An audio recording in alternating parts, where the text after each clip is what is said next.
It doesn't matter what the freaking legal and ethics people say. We need to win this motherfucker. Hillary is aware of all the work that you guys do, I hope. The campaign is fully in it. And then they tell Hillary what's going on. Well, I mean, Hillary knows through the chain of command. Yeah. I'm not suggesting we wait around. We need to start this shit right away. Okay. On every one of these fronts. Okay. What I call it is conflict engagement. That's your version of re-enfranchisement. Conflict engagement in the lines at Trump rallies. We're starting anarchy here. This is part one of our undercover investigation into the dark, backroom dealings of the Hillary Clinton presidential campaign. The culmination of a year-long investigation infiltrating the machine from the bottom all the way to the White House. There are concerns this election will be rigged. What you're about to see will make you uncomfortable and angry. It's graphic, uncensored, and disturbing. Our attorneys say there is strong evidence of criminality, and this is just part one. A lot of pre-union guys, they'll do whatever you want. Yeah. They're rock and roll. So I'm basically Deputy Rapid Response Director for the DNC for all things Trump on the ground. Nobody's really supposed to know about me. You know what I'm saying? We have mentally ill people that we pay to do shit. Make no mistake. This guy named Cesar Vargas is his name. I got a priest to cry on camera once. You know, Brad and Bob and Lux and myself are all part of the old school method where it doesn't matter what the freaking legal and ethics people say. We need to win this motherfucker. So Bob is really good friends with him, and talked to him this afternoon. And they are all in.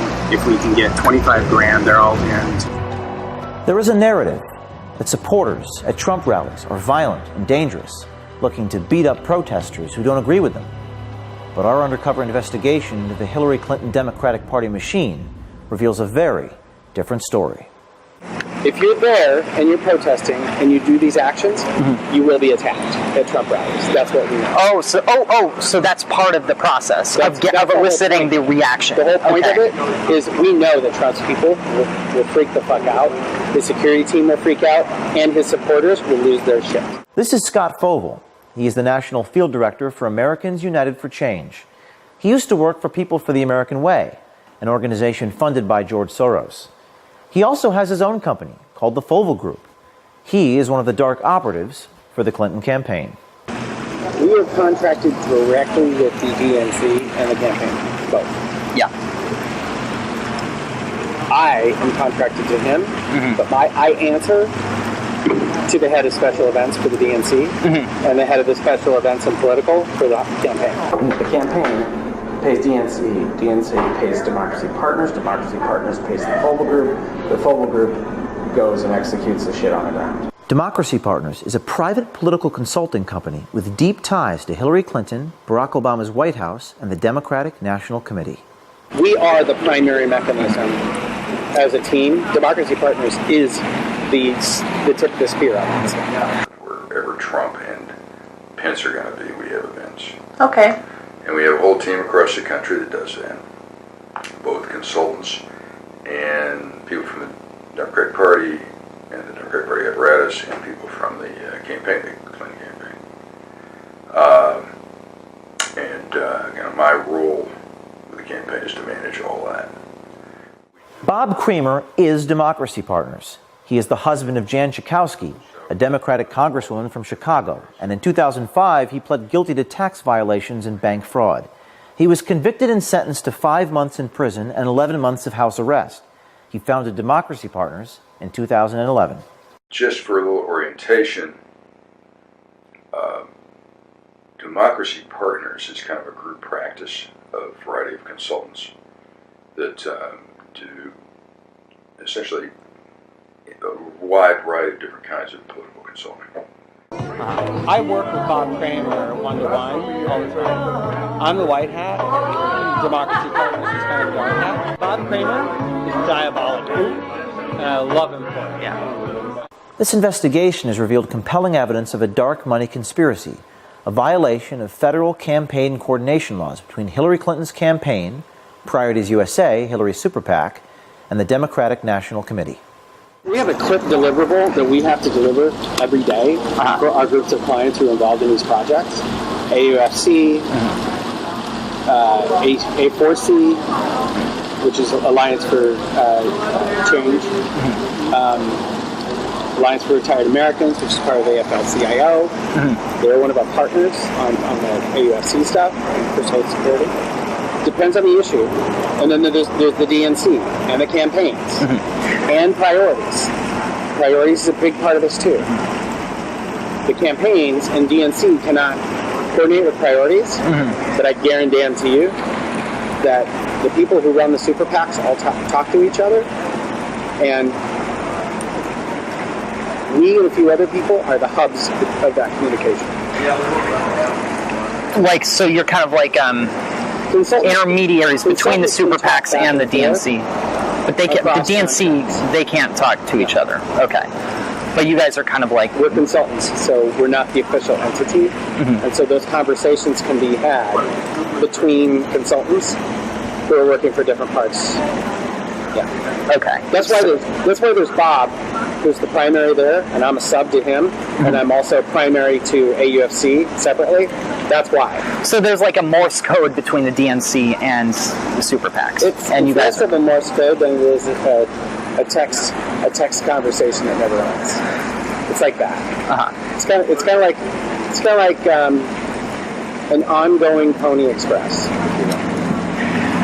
Okay, so I mean that's not as efficient as it could be, but that's because the law doesn't allow it to be. The thing that we have to watch is making sure there's a double blind between the actual campaign and the actual DNC and what we're doing. There's a double blind there. So that they can plausibly deny that they knew anything about it. Scott Fovel is Kramer's attack dog. Fovel and his people train the agitators to go to Trump rallies, and nothing is left to chance. There's a script. Oh, there is a script. There's a script. Okay. There's a script of engagement. Sometimes the crazies bite, and sometimes the crazies don't bite. They're starting confrontations in the line, right? They're not starting confrontations The volunteers. in the rally, because once they're inside the rally, they're under Secret Service's control. When they're outside the rally, They're more affected out. They're harder to get in. the media will cover it no matter where it happens. I assume it's always in the rally. Initiating the conflict by having leading conversations with people who are naturally psychotic. Right. Okay, I mean, honestly, it is not hard to get some of these assholes to pop off. Right. It's a matter of showing up to want to get into the rally in a Planned Parenthood t-shirt. Or, you know, Trump is a Nazi. You know, you can message to draw them out and draw them to punch you. Fovel boasts about the extent of his network of operatives. So here, you have a schedule of events. We update this on an ongoing, rolling basis every morning. Those are all the Trump appearances. These are all the Trump and Pence appearances. Tomorrow, for instance, we are turning out 500 people in front of the Trump International in D.C.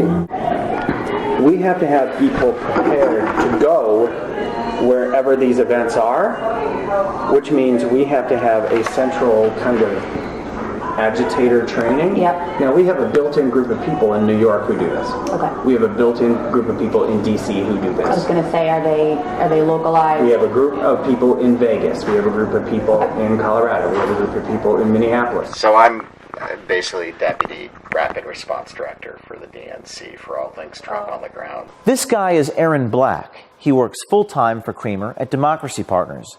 He directs the spontaneous protests at Trump and Pence events. His real name is actually Aaron Minter.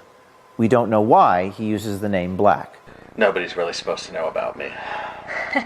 So the Chicago protest, when they shut all that was us. It was more him than me, but none of this is supposed to come back to us because we want it coming from people. We don't want it to come from the party. So if we do a protest and it's DNC protest, it's right away the press is going to say partisan. But if I'm in there coordinating with all the groups on the ground and sort of playing field general, but they're the ones talking to the cameras. Then it's actually people. But if we send out press advisories with DNC on them and Clinton campaign, it doesn't have the same effect. We have to be really careful because what we don't need is for it to show up on CNN that the DNC paid for X people to. That's not going to happen. So, me and I did the Chicago Trump event where we shut down the light bulbs. Yeah. Zulema Rodriguez and Aaron Black are bragging about a protest last March that turned extremely violent and led the Trump campaign to cancel a huge rally. Fights broke out between protesters and Trump supporters, and 2 Chicago police officers were injured. Based on our reporting, the event was not spontaneous. We have a call with the campaign every day to go over the focuses that need to be undertaken. I just had a call with the campaign and the DNC. Every day at 1 o'clock. We met her at the Republican convention in Cleveland in July.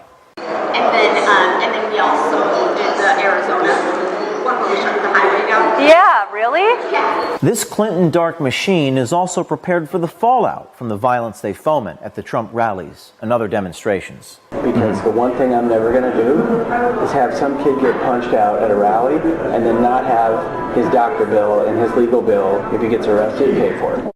Ultimately, the whole endeavor is to get negative press of Trump and his supporters in local and national media. It's something that Bob and I obsess about. Is we're not going to go to an effort to just do an event and not have anybody show up or not have it covered. We have to get coverage. These guys have been doing their dirty tricks for some time, even before Trump won the nomination. So I probably know your work. I know you do. Everybody knows. But was the, you mean like a situation where it's sort of like remember the Iowa State Fair thing where Scott Walker grabbed the sign out of the dude's hand?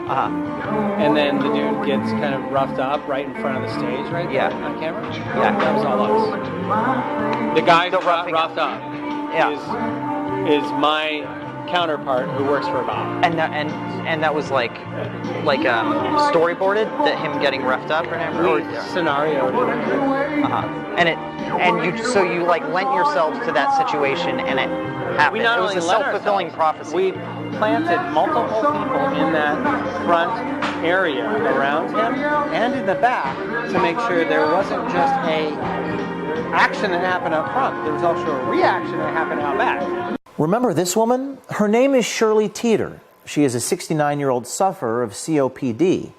According to numerous news stories at the time, she was assaulted at a Trump rally in North Carolina by Trump supporter Richard Campbell. The media played her story across the country for days.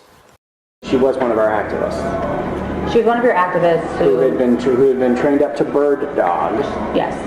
So the term bird dogging, you put people in the line at the front, which means they have to get there at 6 o'clock in the morning, so they're getting the front of the rally, so that when Trump comes down the rope line, they're the ones asking him the question in front of the reporters because they're pre-placed there. To funnel that kind of operation, you have to start back with people 2 weeks ahead of time and train them how to ask questions. Right. You have to train them to bird dog. No, I'm saying we have mentally ill people that we pay to do shit.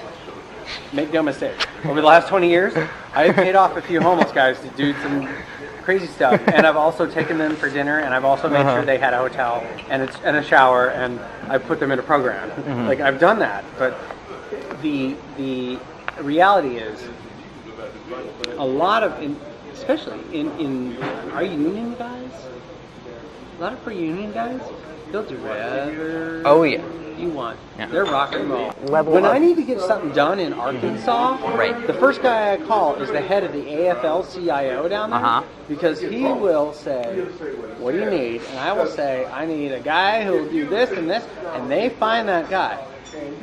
And that guy will be like, yeah, hell, let's do it. Bird dogging.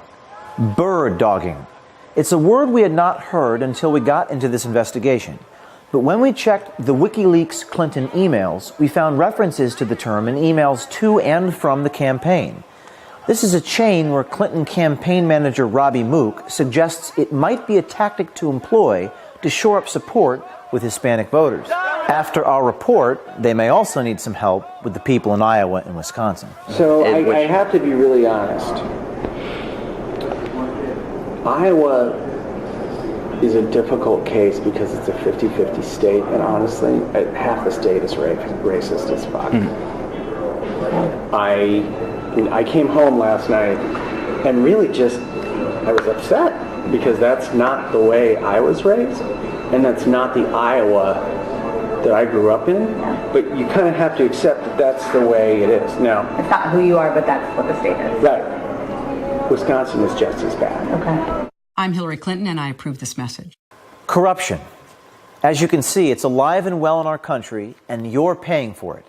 As we continue to release more videos, you must hold the mainstream media to account to further investigate what we've uncovered. America, our war is here. We must decide if we're going to save this country or lose it. To quote Abraham Lincoln, America will never be destroyed from the outside. If we falter or lose our freedoms, it will be because we destroyed ourselves.